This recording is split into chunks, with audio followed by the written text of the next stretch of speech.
going on, everybody? It's your buddy, it's your pal Spaz Phoenix, the YWC Reality Check, and we are here. It is the last step on the road to WrestleMania before we, get to WrestleMania. Elimination Chamber, up here in Canada. They're in the wrong province, but that's okay. I'll forgive them. It's going to be in Montreal, which is going to make a whole lot of things work, so obviously me saying it's in the wrong province is clearly sarcasm. Going to be a good show. The one thing I'm going to say right off the bat, everybody seems to love this whole 5-match format that Triple H has brought from NXT to the main roster, and I'm going to be the odd one out. I never minded the super ridiculously long pay-per-views, because, not that we pay for pay-per-view or premium live events, I'm doing the wiggly quotation hands, but we do pay for Peacock if you're in the States, WWE Network if you're up here in Canada or elsewhere around the world. So when you get a big, gigantic pay-per-view, you felt like you were getting your money's worth. So I get why people like it. I get why people are all for it. They don't want to come out of the shows, totally exhausted and oh my god, when is this going to finish type of idea. And I know I sound a little bit hypocritical because the original NXT TakeOver framework was basically a match for every title and maybe one other match, but there's so much more going on the main roster. NXT was one brand, and it was one smaller brand. Now you've got both of the bigger brands. Not that Raw and SmackDown are separate brands, but, 2 brands worth of titles sometimes. 2 brands worth of talent. 2 brands worth of stories going on, stretch over 2 separate shows, etc. So yeah, I'm going to be the odd one out and say I'm not a fan. But on the other side of the coin, it's literally the only thing in the Triple H era so far, other than the fact that the Raw Women's Championship is completely stale at this point, that I'll say in a negative connotation towards the Triple H regime. And I'm not going to get into the conversation again about, maybe it's Vince because he's back in there. But the show's still good, and they still have the best story in wrestling, point blank, period. So I don't think that's true. The matches that we do have are... I said this at the end of the Royal Rumble.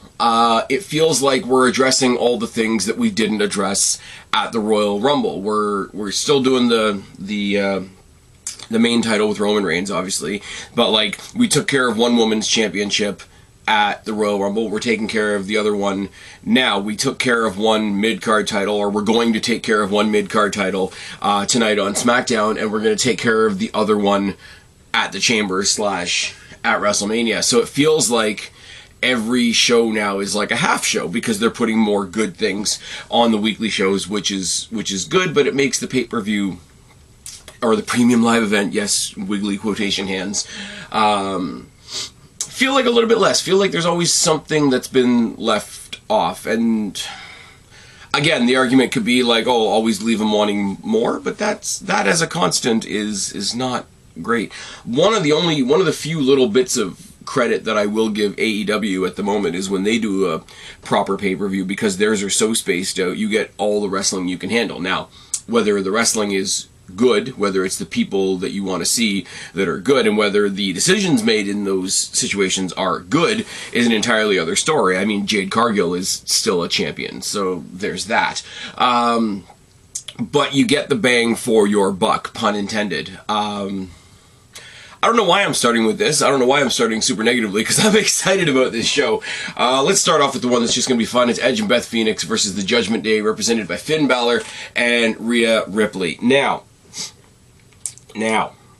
everybody's saying that Finn Balor has no definite road to WrestleMania, and because of that, and because Edge and Beth Phoenix just came back, they should get the win, because they're the couple, and they're the Hall of Famers, and they should get their due. Now, if you know me, being from, not quite from Toronto, but from next to Toronto, I want the world for Edge, especially from all he came back from, never thinking he was going to be able to wrestle, etc. And Beth, his wife, is absolutely awesome. Wish we could see her on the screen more often. But Rhea Ripley is going to one of the main events of WrestleMania. She ain't losing. And Finn Balor, I'm sorry, is there week to week. I'm going to make the old CM Punk argument when he said, yeah, Undertaker's going to beat me at WrestleMania, but who's going to be on Raw the next night? Edge isn't quite the Undertaker, but the same thing would still go forward. Finn Balor still needs a direction for WrestleMania. I've got a couple of ideas for that. Beth Phoenix is the perfect scalp for Rhea Ripley. Rhea Ripley needs to pin Beth Phoenix to get that last little oomph before her match against Charlotte at WrestleMania. Yes, I know, people are still very, very, very upset that she chose Charlotte because they don't like Charlotte and they don't like the fact that this means that their favorite Bianca Belair will not be in the main event. You might need to get over that one. I'm just saying. I am just saying. Oh, and also, if you saw on YouTube when Rhea Ripley and Dominic Mysterio went out for Valentine's Day dinner and basically kicked out Ray and Angie from the restaurant and got the chicken fingers with no ketchup because it's too spicy. It's good shit. It's good shit. Now, question is, we know what Rhea Ripley is doing at WrestleMania. And everybody seemed, and myself included, got really, really excited about the rumor that was going to be Finn and Edge in a Hell in a Cell at the Royal Rumble. Now, that didn't end up happening, but Finn versus Edge at WrestleMania in a Hell in a Cell could be a lot of fun. But here's where I'm going to throw something else out at you, and this is where I'm going to go into rumors for a second, because there's somebody that both AEW and WWE have got their eyes on, and rightfully so. They were introduced to me by Impact, not by New Japan, so that's my interesting entry point. Imagine, and we're going to talk about Damian Priest in a minute as well, but basically imagine Finn Balor coming out at WrestleMania, cutting a scathing promo about how the Bloodline, or sorry, not the Bloodline, pun intended, the Judgment Day are the biggest group in the WWE, and everybody else in the group, as I say, going to talk about Damian Priest in a second, everybody else in the group has something to do at WrestleMania except me. This is unacceptable. You guys are overlooking my talent. Roddy Rah. He throws out a WrestleMania open challenge. Kind of like Seth Rollins last year when Cody Rhodes came back, kind of like when we all knew John Cena was going to fight The Undertaker, and it gets answered by Jay White, and that's how Jay White comes into the WWE. Now, as I say, I'm not a Bullet Club guy, I'm not a New Japan guy, I'm not an Indies guy as far as that goes. My introduction to Jay White was when Jay White showed up in Impact for a while, and that was enough. I like Jay White. I would really like to see Jay White versus Finn Balor at WrestleMania. Not to say that, again, the Finn Balor versus Edge thing, especially if it's a Hell in a Cell, wouldn't be awesome. But it's one of those things where that match can happen realistically at any time. As I say, it was going to happen at the Royal Rumble. If the rumors are true, if Jay White is coming to WWE, that's how I would like them to introduce him. And as I say, Rhea Ripley needs to be an absolute, unquestionable monster going towards WrestleMania, because she's going to be the heel that everybody cheers versus, Charlotte Flair, the babyface that everybody boos because how dare you be white, blonde, successful, and have an unpopular dad. Wrestling fans are weird, so the other side of that equation is a little bit muddy, to say the least, identity politics being what it is, so keep the other side of that match really strong. Rhea Ripley's a monster. Rhea Ripley's a monster. You know what you need to do. That's the thing you need to do. WWE, just do the thing. That's it. Plus, there's all kinds of stuff. People keep wanting to ignore this fact. People keep wanting to ignore because they want... They are so insistent that Bianca Belair needs to be in the main event when she's stale as fuck. I'm sorry, but she is. They want to ignore the fact that there is a ridiculous amount more story between Rhea Ripley and Charlotte Flair, from the NXT title crossing over onto the WrestleMania stage, to them fighting once she came up to the main roster and never really quite getting her due. She says it in her own promo. Yeah, Charlotte Flair put me in my place at the time, and now you have to complete that loop of like, hey, this is how far Rhea Ripley's come, this is how far this character has come, and Charlotte Flair's the one you need to do that with. And that's it. That's all you need to do. It's the same as the comparisons that everybody's making between Sami Zayn and Cody Rhodes. Roman Reigns has two different challengers on his plate right now. One of them is Sami Zayn, one of them is Cody Rhodes.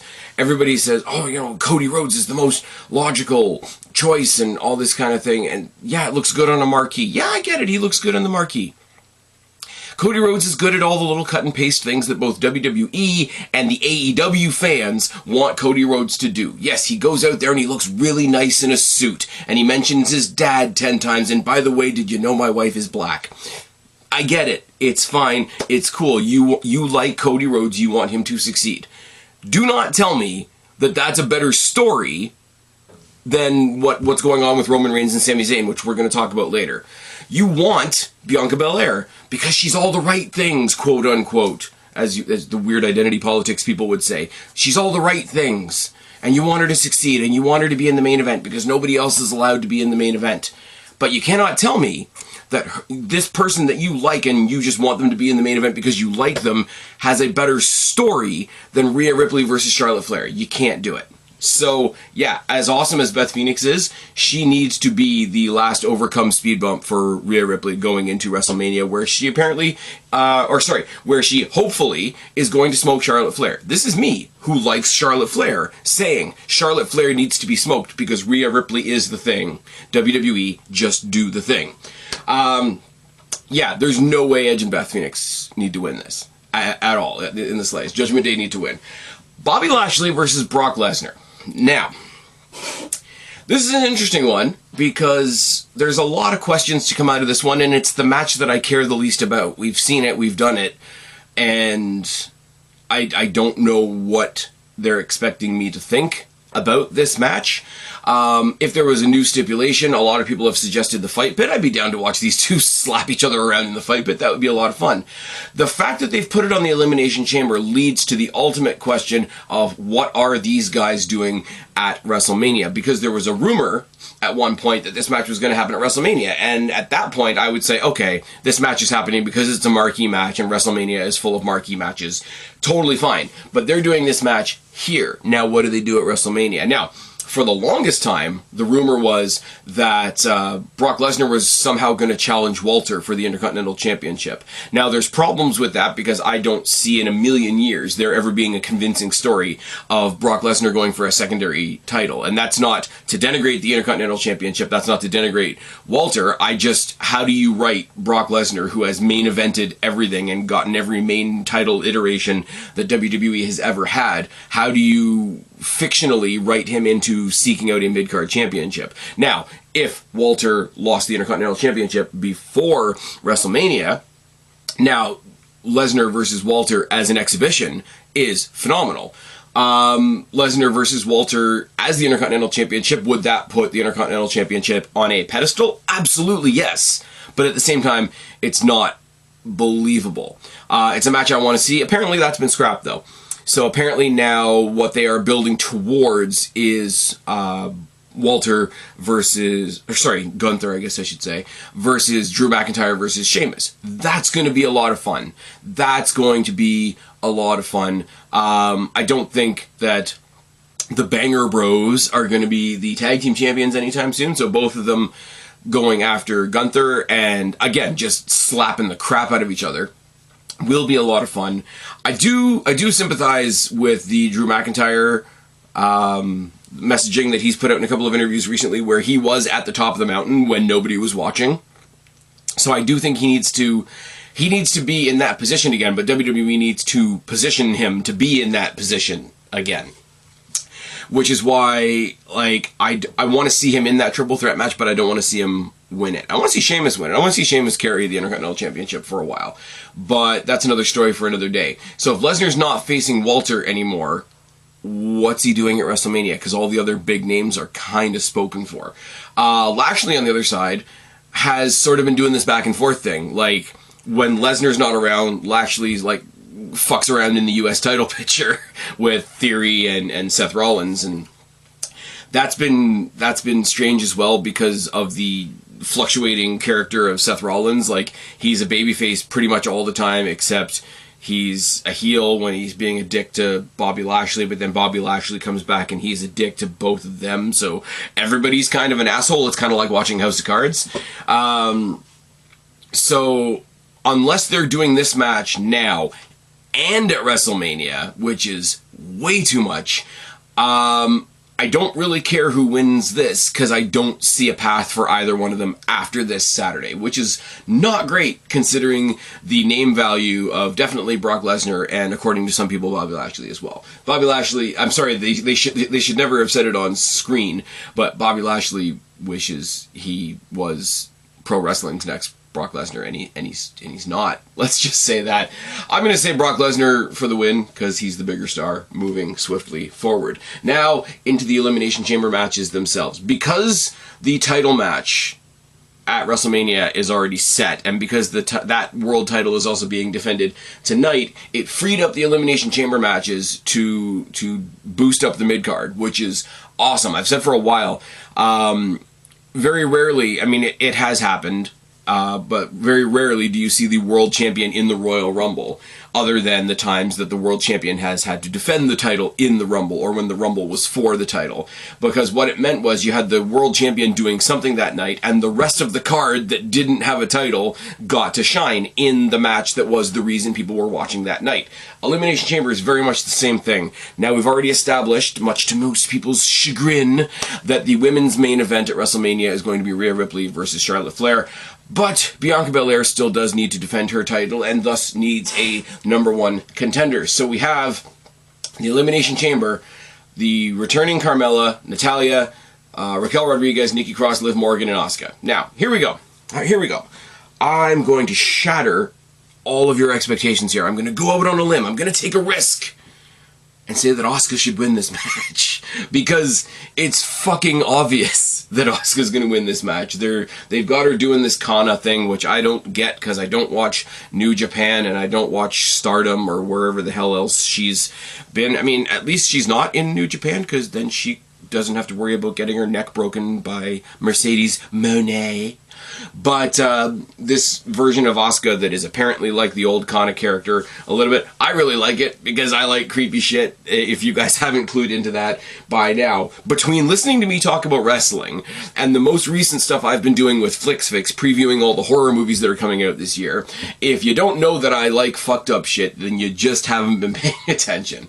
But the new Asuka character, not only aesthetically, because she's coming out basically looking like a demon clown, but is also buzzsawing through everybody that comes anywhere near her. Poor Chelsea Green, welcome back to the WWE. She's got to win this. Like, again, it's very much like Rhea Ripley in the Rumble. You've got the person that definitely needs to win, and a handful of people where you would think, oh, it would be really nice for them to get a shot.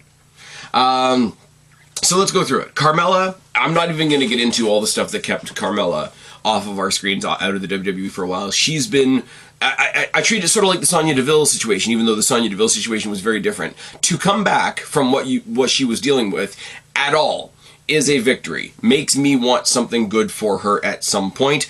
Unfortunately, it's not going to be a WrestleMania title shot, and let's be real, if it was, she'd be sacrificed to the Bianca Belair bulldozer.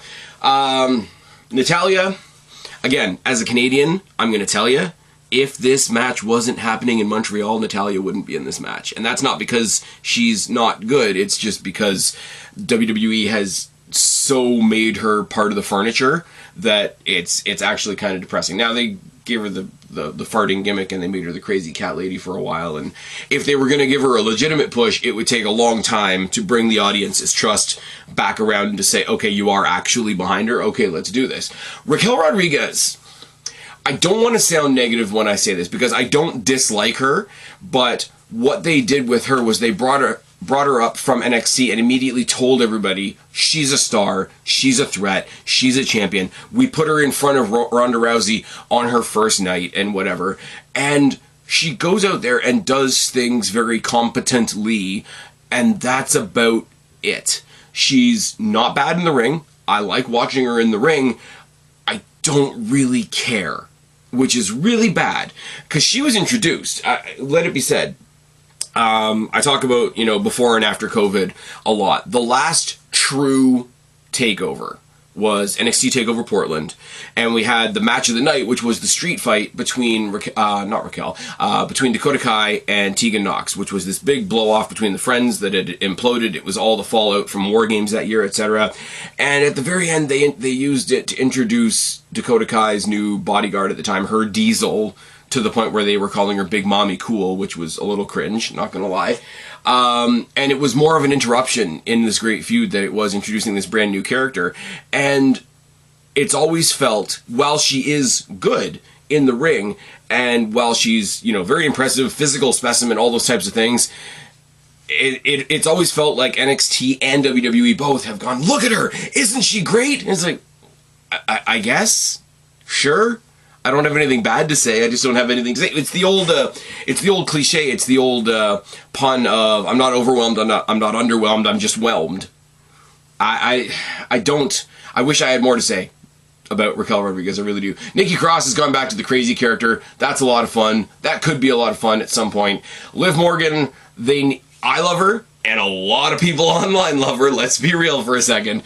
But they need to do some rehab with her, because the run that she had with the title and all the stuff that she did with Ronda Rousey took a lot of chinks out of her armor. They looked like for a while that they were going with the whole, she's the hardcore chick of the women's division, which, on a separate note, is a little bit of a bummer to me as a Shotzi Blackheart fan. Because she literally said in interviews before she was even called up to the main roster that she wanted to be the woman to bring hardcore to the women's division. They kind of gave that to Liv Morgan instead to make up for the fact that they had, destroyed her in the Ronda Rousey feud. But they have to do... I want to see her in that position again, because I think she deserves to be there. I think she busts her ass whenever she's out there, and she's earned the reception that she's gotten.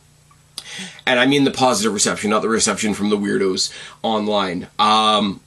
I do want to see her get back to the top of the mountain. Right now is not the time. On a side note, once again, now that I've mentioned Shotzi Blackheart, how do you have a stipulation like Elimination Chamber and not throw Shotzi Blackheart in there? It's a lot of fun. It would be a lot of fun.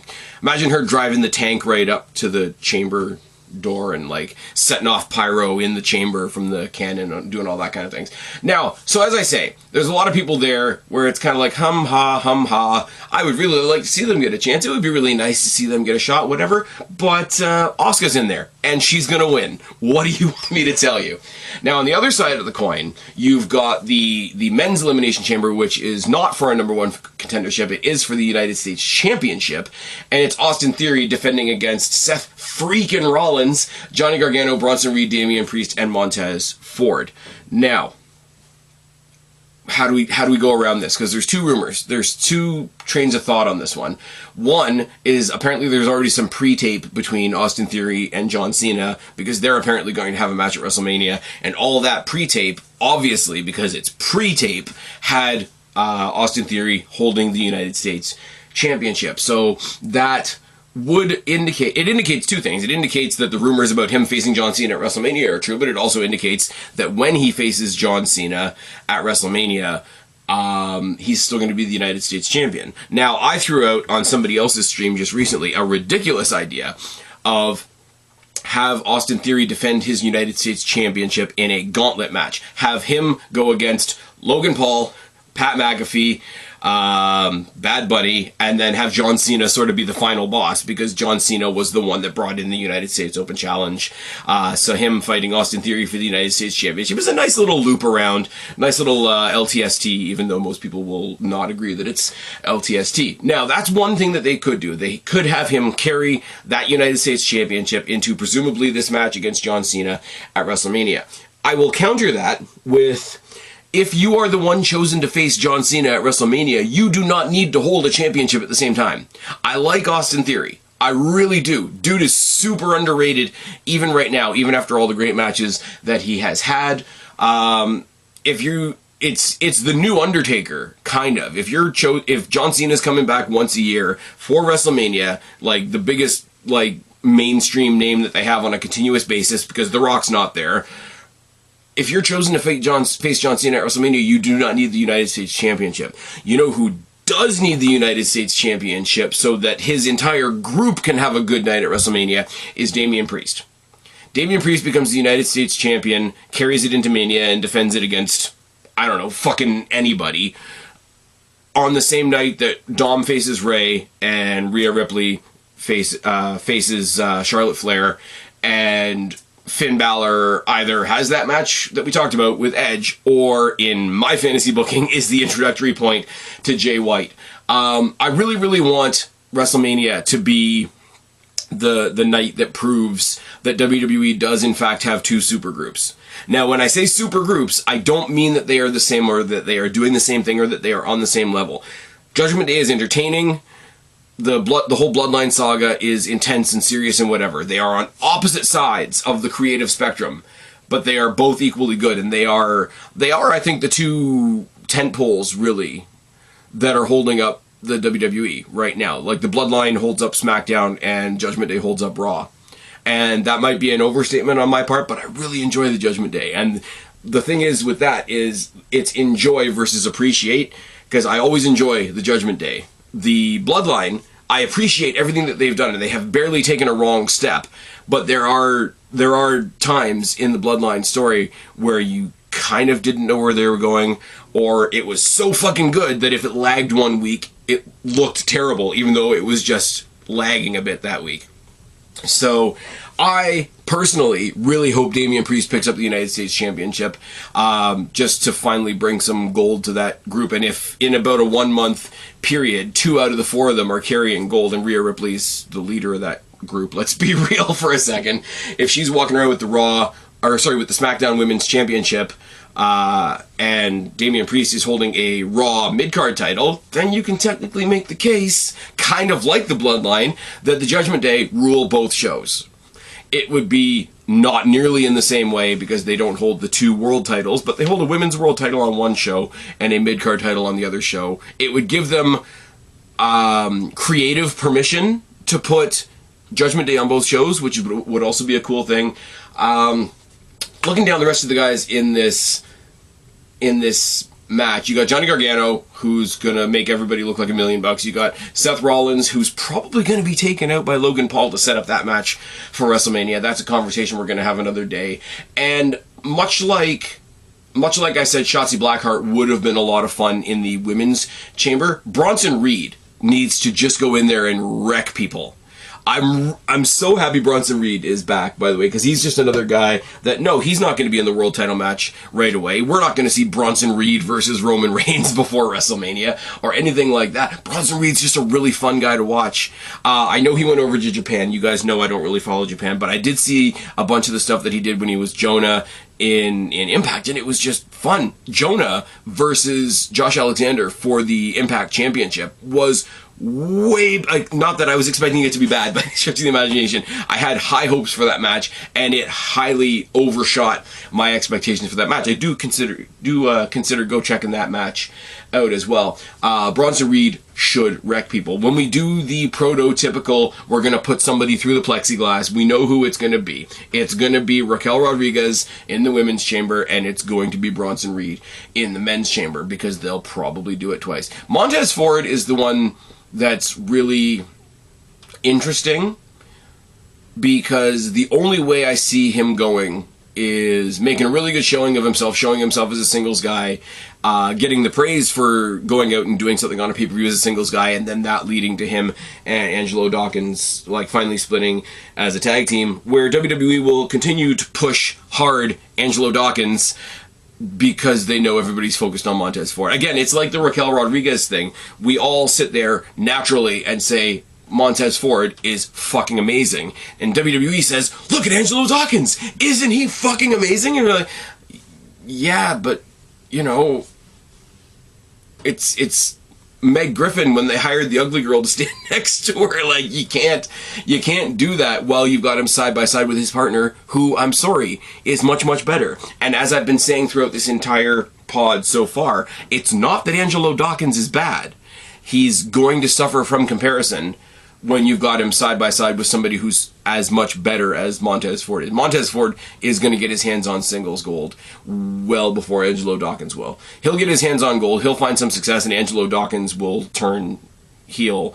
And unfortunately, I don't want to say this in a really, really disgusting comparison, but, like, he'll be the next Big Cass, and that'll be really unfortunate. So Yeah, let me know. I'm really curious, actually. You guys let me know down in the box below. Most of the rumors are indicating that Austin Theory retains, which I don't really have a problem with. Personally, I'd like to see Damian Priest win the title for Judgment Day. Let me know which one you would prefer down in the box below, or if you think I'm wrong. Do you think it's going to be Gargano or Rollins or Montez Ford or Bronson Reed?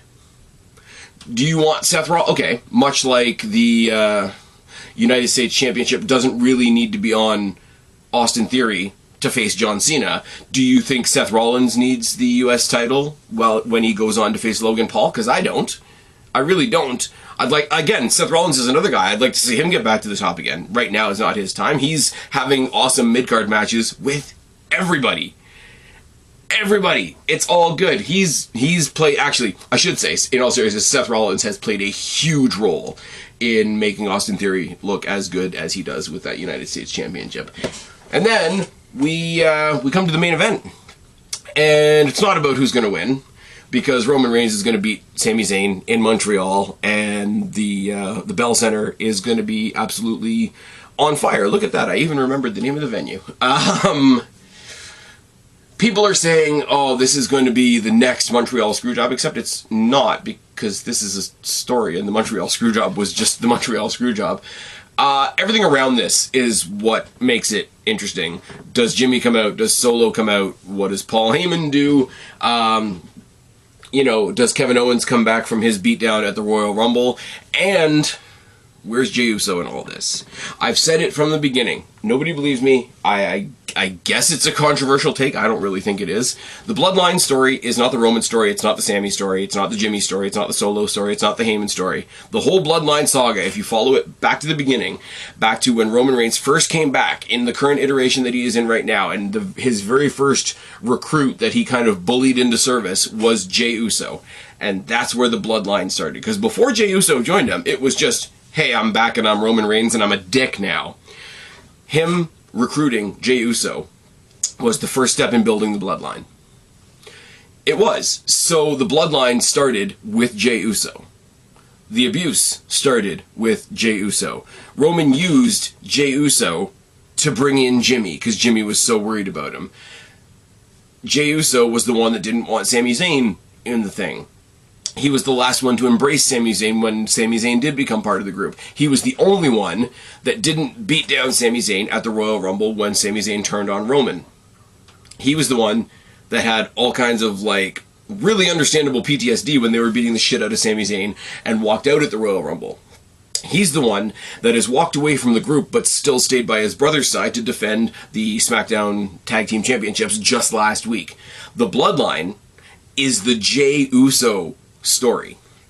So, beyond, does Roman get help from Jimmy and Solo? Does the wise man interfere? Does Kevin Owens come down to make the save for Sami after the match, which I'm pretty damn sure is going to happen. It's in fucking Montreal. Beyond any of that, to me, and I don't have an answer for this question, what does Jey Uso do on Saturday in Montreal? That's the big question. If you disagree with me, please tell me down in the box below, because I don't hear a lot of people attacking it from that perspective. There's a lot of conversations that, are they going to do a dusty finish? It's going to be a triple threat match at WrestleMania, blah, blah, blah, blah, blah. I don't want to have that conversation. Those conversations have been had ever since the Royal Rumble. So I'm not going to do that here. I'm going to leave you with Saturday is all about what Jey Uso does after Roman Reigns beats Sami Zayn. Tell me if you agree. Tell me what part of that match you're looking forward to specifically, because I don't think there's anybody out there making a case for, maybe Sami's going to win. I really don't. Promo-wise, Cody Rhodes has kind of crowbarred himself into this at the last minute, and it's really awkward. By the way, did you know his dad is Dusty Rhodes? Anyways, fantastic story, fantastic layers. It's making the most anticipated match of the year so far be the one where we already know what the result is going to be. And that in and of itself speaks to the power of the story and whatever. But to me, again, this entire pay-per-view comes back down to the last couple of minutes after the title match is over and what Jey Uso does.